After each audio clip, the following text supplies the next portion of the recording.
ஏய், அதான் உனக்கு எங்க சித்ராவை கல்யாணம் பண்ணி கொடுக்கறதுலன்னு முடிவாயிடுச்சுல்ல. அப்புறம் எதுக்கு அவளை திரும்ப திரும்ப டென்ஷன் பண்ணிட்டே இருக்க? ஏய், நீ உயிரோட இருந்தா தானடா இதுக்கப்புறம் அவளை டார்ச்சர் பண்ணுவ.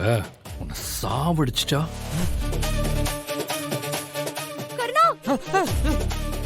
கர்ணா வேணாம். டேய் விடுறா.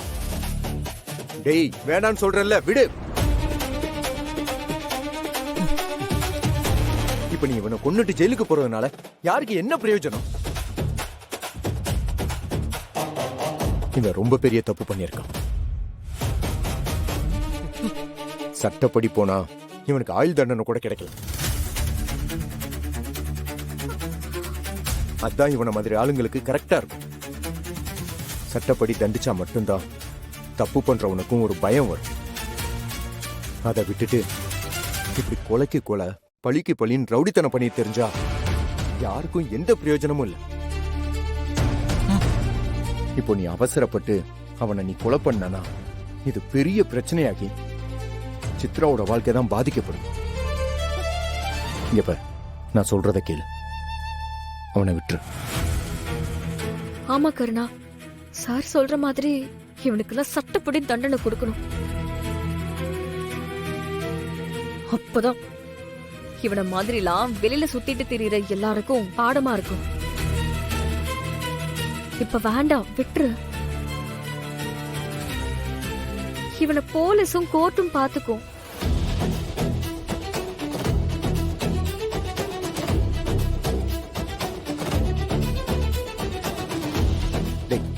குடு.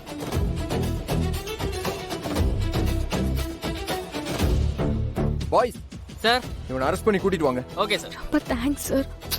தேங்க்ஸ்லாம் ஒண்ணு வேணாமா.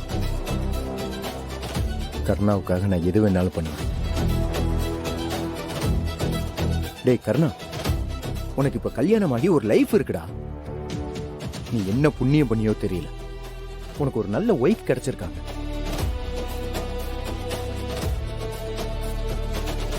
இப்போ நானும் என் டீமும் சித்ராவையும் உன்னையும் காப்பாத்திருக்கோம்னா அதுக்கு முக்கியமான காரணம் உன் ஒய்ஃப் மட்டும்தான்.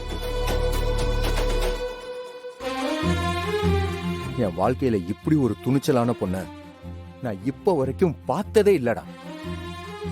இதான் முதல் டைமா பாக்குறேன். டேய், இந்த மாதிரி கேசஸ்லாம் எங்களுக்கு ரொம்ப பழகிடுச்சு. ஆனா உன்னோட ஒய்ஃபுக்கு இது எல்லாமே புதுசு.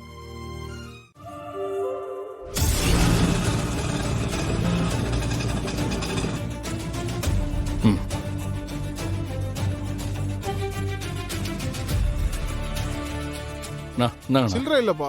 பரவாயில்ல. இந்த பாரு, வெளியே நடந்தது வீட்டுல யாருக்கும் தெரிய வேண்டாம். புரியுதா?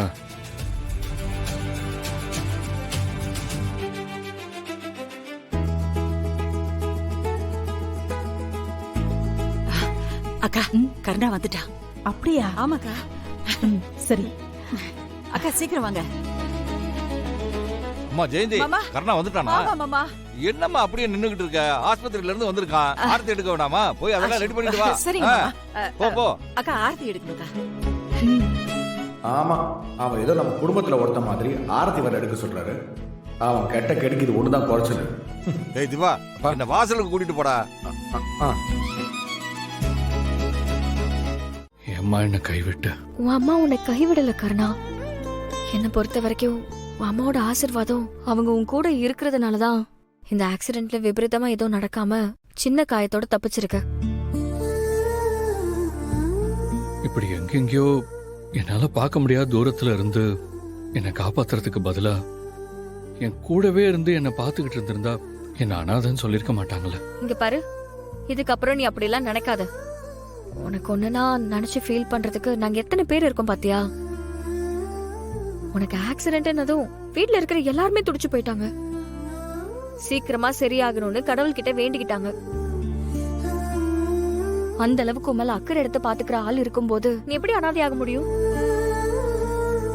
அதனால இனிமே நீ அனாதை கிடையாது, புரியுதா?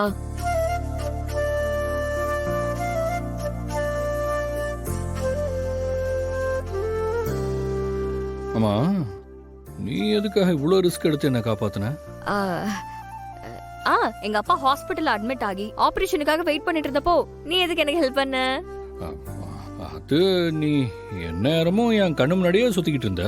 நீ கஷ்டப்படுறத பார்க்கும்போது உனக்கு ஏதாவது ஹெல்ப் பண்ணணும்னு தோணுச்சு, அதான் பண்ணேன். அதே மாதிரி தான் நானும். நீ எனக்கு நிறைய இடத்துல உதவி பண்ணிருக்க, பதிலுக்கு நான் உனக்கு ஹெல்ப் பண்றேன், அவ்வளவுதான். இது நமக்குள்ள ஒரு கிவ் அண்ட் டேக் பாலிசி மாதிரி. ஓ அப்படி. ஐயா சொன்ன மாதிரி போய் குளிச்சுட்டு வா போ. டவல் எடுத்து போய். சரி.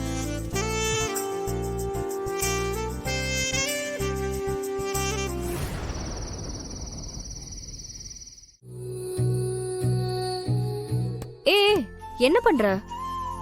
வந்து மேல படுத்துக்கோ, நான் கீழே படுத்துக்கிறேன்.